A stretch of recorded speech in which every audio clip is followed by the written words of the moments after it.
Uchun men Sardor kafesi to'g'ri variant deyman. Chunki bizda ovqatlar juda ham ko'p.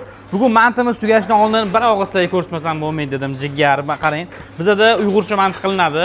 Har kuni ochiladi, tugaydi, ochiladi, tugaydi. Ko'pchilik bo'ladimi, bo'lmaydimi so'rayapti. Jigarlar, mantini ko'ring mana. Ko'ryapsiz, bu san'at asari. Shunchaki uzilib ketishi, yoni ochilib ketishi mumkin emas. Uyg'urcha haqiqiy manti hobitda ko'rsatadigan joyi. Jigar bitta ko'ring buni. Mol go'shtilik bo'ladi. Haqiqiy uyg'urcha. Yaqinroqda ko'rsatib berasiz sizga. Hamma narsasi me'yorida, sochlikkina. Men endi 8000 dan sotamiz onasini. Bu ochlik bo'lmaydi, o'sha o'zini me'yorida 8000 ga arziydigan, yegan odam orinmasdan pul to'laydigan manti bo'ladi. Ona 8000 so'm. Qarang, bismillah.